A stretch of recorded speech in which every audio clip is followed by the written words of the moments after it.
Ndị be anyị ekele m unu. Asị m ka ụbọchị nke taa mara na anyị mma. Asị m na ya dịrị anyị na mma na ya dịka echi. Na echi ada agwụ agwụ dịka unu si na-esonyere anyị na Igbo Media bụ ebe anyị si wee na-ewetara unu ya bụ ihe na-eme n'obodo a and ihe na-eme na Old Eastern Region. Dịka o si dị, o nwere ife anyị wetara unu nnukwu ihe anyị ga-achọkwa unu ga ya bụ ife gbasịta maka ndị ka kwere na ịbụ otu n'ime Naịjirịa. Ya bụ ife ka ewetara unu ka unu gee ya bụ ife a bụ before eme presidential election 2023 ka ya bụ Gabo Shehu kwuru ihe a. So mma achọkwa unu gee ya bụ ife ka unu n'ife ya bụ nwa uru kwugasị maka ndị ka kweterenu, maka ndị na-eche maka ndị ka na-ewe olileanya na one Nigeria. I will get set up before I drop a comment to the on the convention bureau. All right, over to you. The National Assembly contest. There is the party's decision, which is always supreme, you know, that clearly anointed Senator Godswill Akpabio for the office of the Senate President and Senator Barrow Jibrin for the office of the Deputy Senate President. And of course, naturally in democracy, there are some people that will say perhaps maybe certain arrangement did not follow them, and conversation will start and so many arrangements will be made that will perhaps maybe advance some certain interests for further negotiation in the making of the assembly. But to the best of my knowledge, based on what I know, I was at the media party together with them here in Lagos yesterday, and you can see about 69 senators signed the endorsement of Akpabio Barrow Stability Group. So, and in the interest of national stability, in the interest of national peace and reconciliation, this is actually, you know, the leadership that we need to be able to give the executive arm of government the necessary support and parliamentary dispositions and enacting policies that will help in fulfilling the promise of the new form manifesto of President-elect Asiwaju Bola Ahmed Tinubu. So, to the best of my knowledge, I think there are no factions, and most of those contesting the decisions of the party are core members of the party. It is an internal affair, and there will be, I'm sure, conversation will still be ongoing, and by the time the National Assembly is being inaugurated, I'm looking forward to us having up to 85 senators within the stability group and endorsing Akpabio and Barrow Jibrin. So there are no factions. I want to correct that, and I also want to correct the fact that there are some people that are within the party that disagree with perhaps maybe the zoning arrangement, and they are looking for a way to see that these things can always be recalibrated. And I am assuring you that by the time we reach towards the end of this month, everything will take shape, and we will have an incoming Senate President who is Senator Godswill Akpabio, and also incoming Deputy Senate President Senator Barrow Jibrin, by the grace of God. All right. Thank you, Mr. Garba. So last week, some senators-elect of the APC met with your national chairman, and they talked about the fact that they hadn't been consulted with before this zoning formula was achieved. And he had said, he apologized, he owned it, and said they would go back to the drawing board and consult. However, this week, it doesn't seem as if the consultation has been had, or perhaps it's been had and we're not aware of that, whereby we're now pushing Senator Godswill Akpabio against the wishes of perhaps some of your senators, including those of the North Central and not even the Northwest zone, who have said that they ought to be, considered for the Senate presidency. What's your take on this, despite the fact that you say that there are no factions? What is the position of the party, especially following the meeting with the chairman of the APC? I don't think, I think that the chairman is misunderstood. If you go through the statement that the chairman made, he said that the decisions of the party remain supreme, but the party still gives them opportunity for fair hearing so that their grievances can be aired and they will be heard. But there must be need for wider consultation. That means the consultation is still ongoing and is going to be expanded. I think that's what the chairman said. You know, but of course there are some quotations that is saying that the chairman said they are going back to drawing board. It's not about going back to drawing board. It's about the need for wider consultation. And in political terms, when you talk about wider consultation, it means a structure that will contain everybody's interests. That means the pool is going to be expanded so that everybody's interest can be contained.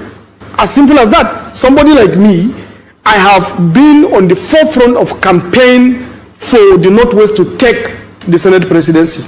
I was the principal pusher of Barrow Jibrin's Senate presidency. It's all over the media. But the arrangement of the party is supreme. And the party's decision was full of wisdom in the fact that they honored their promises of building a politics of national performance and the government of national competence.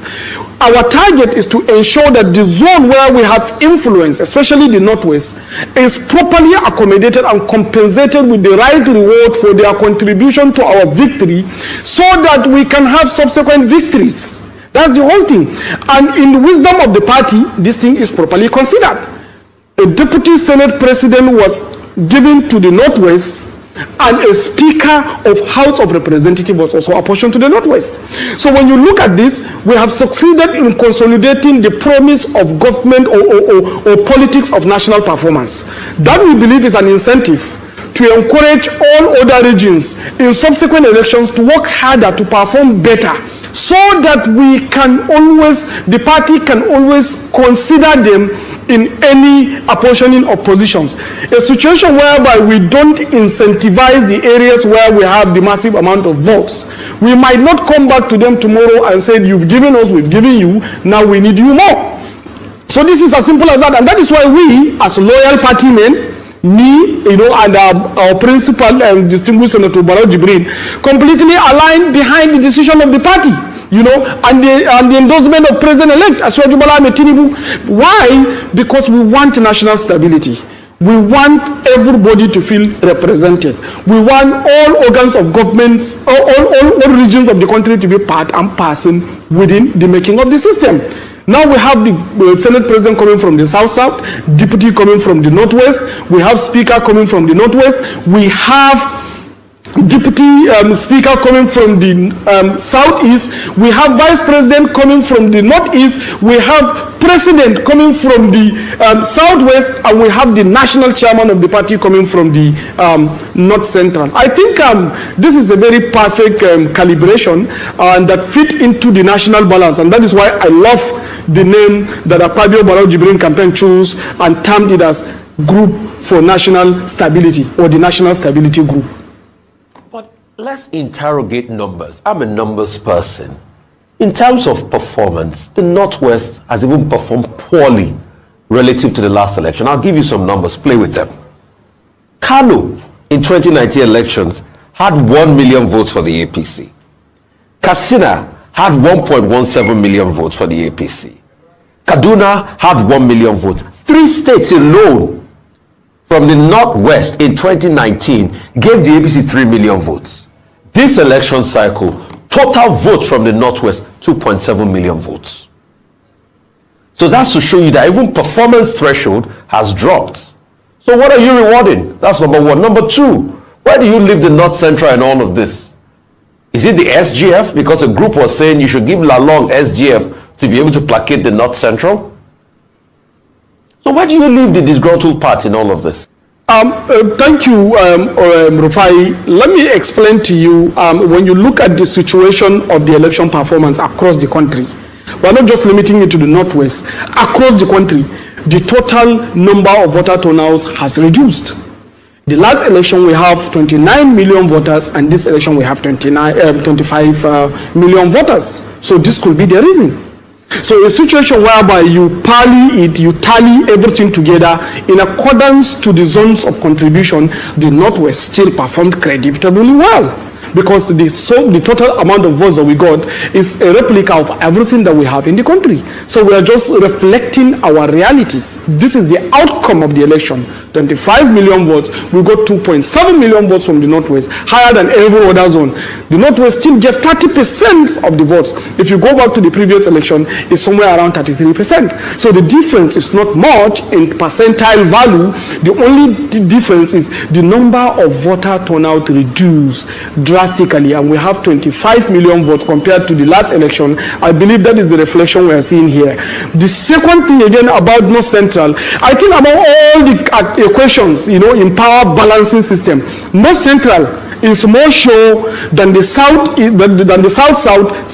and even the Northwest. Apart from the president-elect who come from the Southwest and the vice president-elect who come from the Northeast, is only the North Central that have the national chairman of the party. And we shouldn't be discounting the position of national chairman of the party, because that's a very powerful, credible, influential position within the making of a democratic system. So they already have someone, the national chairman of the party. Maybe in the second round of the reallocations, where you now begin to apportion the principal leadership of the National Assembly and the government structures like the SGA, like the head of service, and some other principal officers within the executive government, then within this the distribution again in the second round, maybe they get something. But for now, North Central has something, and that is the national chairman of the party. And the national chairman of the, don't forget, distinguished Senator Abdullah Adamu was just nominated. He was just elected as the national chairman of the party during the last convention in 2012, in 2022. So we shouldn't be saying that they are left out. They are actually at the center. In fact, they are more sure, as I'm saying, than the Northeast. They are more sure than the Northwest, the South, and the Southeast. Why? Because they already have a presiding officer within the political setting of the country. So I think the agitation was just, it's natural within democracy. It's natural people will want to voice their opinion. It's natural they will want to belong. It's natural some of them are negotiating for other juicier committees. It's natural some of them are negotiating some interest within the government, so they come out, aspire for the Senate presidency, so that the conciliation basket can be wider, So perhaps maybe that's what it is. But for now, this country has a more stable structural political leadership than we have ever seen, and I believe all other necessary political calculation to balance the equation has been established, and that is why I say there is a wisdom behind the name of National Stability Group, because to me it's bringing huge stability. Why do I say so?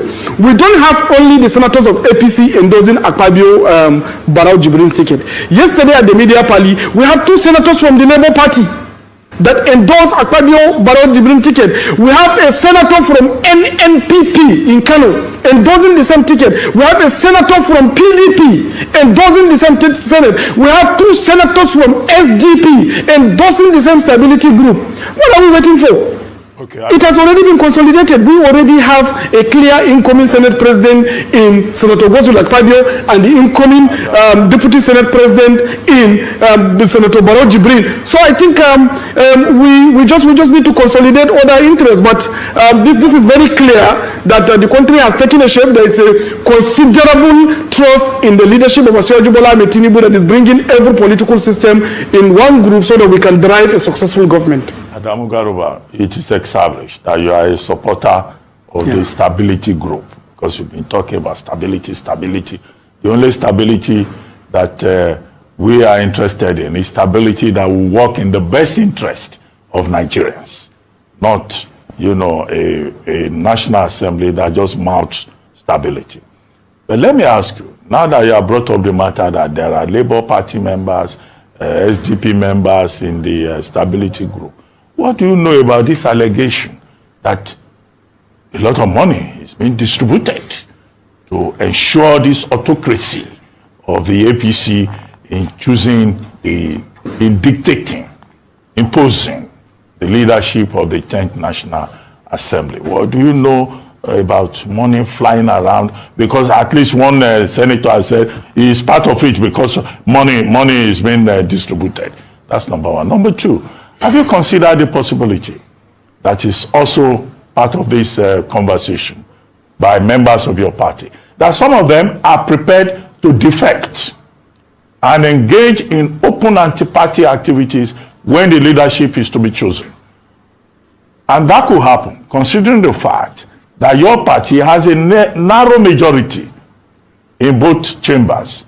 In the Senate, yes, APC has 59, opposition parties have 50. If some of your members join the opposition parties, then of course you could lose out. In the House of Representatives, the opposition parties have 200 members together. Your party has a total of 160. So are you so sure that this thing has been settled just because a segment of the APC says this is the way it is?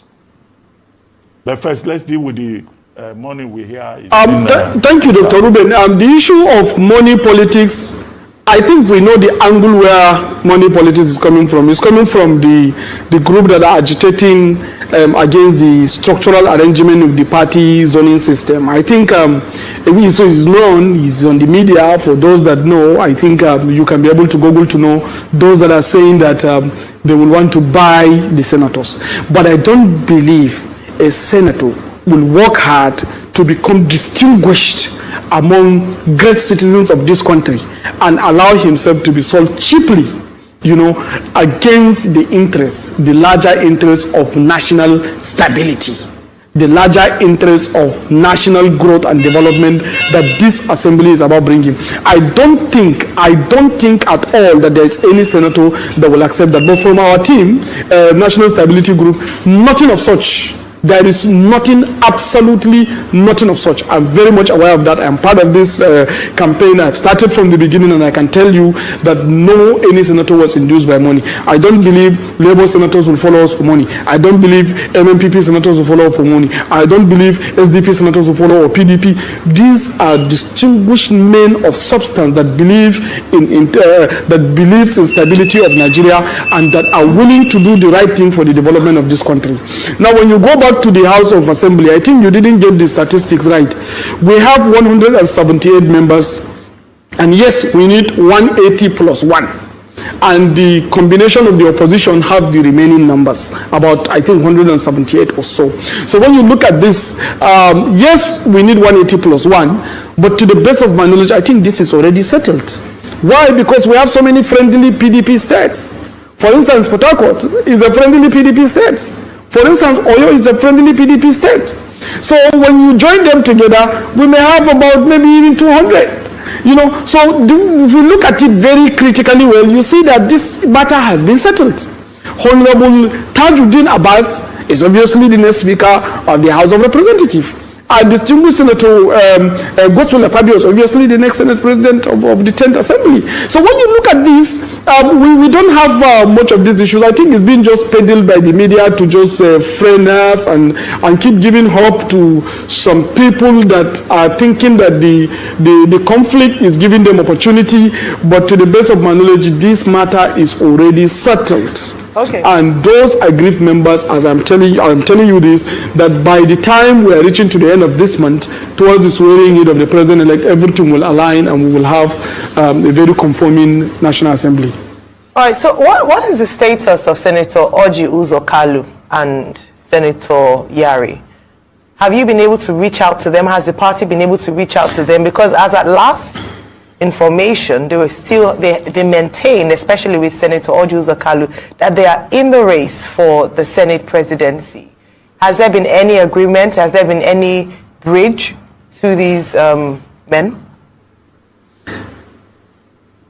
Yeah, distinguished Senator Orji Uzor Kalu and Senator-elect Yari of Zamfara, all of them are loyal party men, I believe, and that they maintain a very good relationship, especially Senator Orji Uzor Kalu maintain a very healthy relationship with distinguished Senator Godswill Akpabio. And I believe they are talking. In fact, yesterday, one of the media person asked him a question about that. And of course, they are reaching out to them. They've been speaking. And I can tell you that they will come around. And in the case of Senator Yari, he knows this is the first time he's coming to the Senate. So there's no way you can be a Senate president when this is the first time they are coming to the Senate. This is the house that is built based on precedents, customs, and practices. And for you to even transit from senator-elect to a senator of the Federal Republic, you have to be inaugurated by the Senate President. So a situation whereby you are just coming, how can you become the Senate President and inaugurate yourself, transition away from senator-elect to Senate President and then inaugurate yourself? This is going to be a breach of procedure and the practices of the National Assembly, Senate business or rules. So he knows that it's never going to be possible. This is completely out of the National Assembly system. But that's why I tell you that most of these discussions and counter-discussion is part of the normal politics of negotiation for something that is maybe a little bit higher, and it's not a bad deal to negotiate. You have to play your cards very well to get the right positioning so that you can deliver effective service to your people, to your constituency. It's not a bad deal what they are doing, but some of them knew that there is no way they can be Senate President. As I gave you example with Senator Yari, he can't breach the customs practices and precedents of Senate rules, by becoming the Senate President. It's not possible. You need the Senate President to be inaugurated from senator-elect to senator, and you can't be. So these are the things. All right. So you're confident that Senator Orji Uzor Kalu will withdraw from the race? Because I am 100% confident because Senator Orji Uzor Kalu has shown. Yes, he's qualified. Nobody is saying that he's not eminently qualified. Of course, although when you are trying to consider the politics of national performance, you will see that the performance from Southeast is considerably very low. Orji Uzor Kalu got 47,000 votes to come back to the Senate, but the entire APC in Abia got 9,000 votes, and that is completely something that should be disincentivized. So, and she should, like these votes we got from Senator Barrow Jibrin, for instance, in Kano North, is almost twice the entire votes we got from the Southeast. So I think he should also find a way to organize the Southeast caucus so that they can mainstream within the APC strongly, in the subsequent election for this kind of negotiation to have very strong footing. That's why I tell you, most of these things are just being pushed for negotiation, but they don't have substance. He's eminently qualified, but the performance, the electoral outcome of his own constituency was considerably low, and if you incentivize failure, you are completely encouraging people that do nothing to be entitled to something, and that is not really encouraging in the kind of democracy and the plans of the future government. So it has now become a politics of number. Now people like Orji Uzor Kalu are not good enough, because if you also want to extrapolate the argument, it will also be best for you to tell me how many votes Akpabio won to be able to pick his own Senate seats. Because if you want to extrapolate it like that, it's also best. Let's deal with numbers and tell me how many votes Akpabio won. Maybe 1 million votes, or less than 1 million votes to win his Senate seats. Because some people will say that's part of the unfairness they are saying that is going on. Number one, please tell me how many votes Mr. Akpabio did win to win his Senate seat. Also, what would you people say as regards the likes of the Mwase of this world? I feel that, see, I was deputy speaker on that Bajabiamila, and I should stand a strong case in all of this, And concerning the money, Dr. Abati said, you can only speak for yourself. You do not know about other people. So when you say you know that nobody collected money, would likely say, please speak for yourself, isn't it?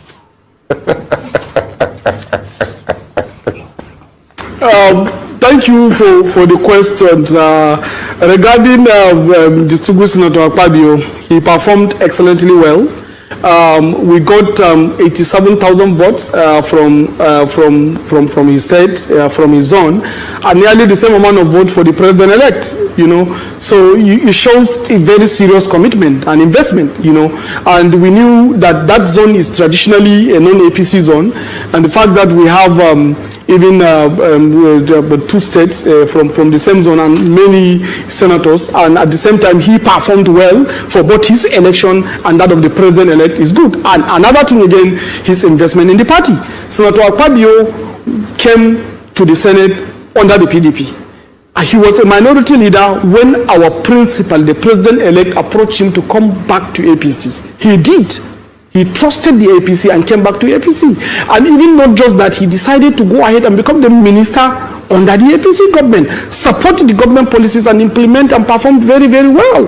And the fact that he is aspiring for the office of the Senate President to encourage the principle of equity, fairness in the interest of national stability, considering religious balancing and also, regional balancing, I think is good. I think it's not a bad deal to have a very loyal, committed party man who we know he's unquestionable and that he can deliver the right result. And the issue of the speaker aspirant, Right Honorable Wase, yes, he is a very good person. He has done a very good job. He played critical role in stabilizing the 9th National Assembly, especially the House of Representatives. He supported a lot of the policies of government of the APC, but when you already have the national chairman, it is only fair to allow other zones that have nothing to take something. It's only fair. So that is why I believe it is somehow ill-timed. The aspiration is good anyway. It's encouraging a very good, healthy political conversation, especially in the politics of National Assembly. But I think it is actually a wrong approach. Why? Because North Central already have someone. And the issue of money politics. Yesterday, as I told you, a media parley was there, very responsible, veteran editors questioned and queried Senator Akpabio and Senator Barrow Jibrin, and it was very clearly stated that nobody is talking about money. Where the issue of money comes from is from outside the stability group, some of the agitators, and is already in the media, as I told you. But from the stability group perspective, I tell you this, money is not playing any card. Nigeria's interest and Nigeria's desire for success is actually what is driving every member of the stability group. That I can assure you. Adamu Garuba, when we started this program, we introduced you as APC chieftain. And that's who you are. Now, and the by Dalo Lineno, only if I see when I saw any many rock one of Sinketa. As a Kupa Sinketa, Malo no. I think which Korea 0 and the Cosidi and the king of the Biafran Prime Minister Kuni Rakwa Zoduki Biabo Iabo Ibo Media Kaisiko when you tell Nkozia do Kemba Geniki when you Kubasta Makaya Bifa Kabaroke drop for your comment, your own suggestion. Ni and the Biafran Prime Minister Kuni Rakwa. Thank you so much and stay tuned at Igbo Media. Daro no munem kemesian.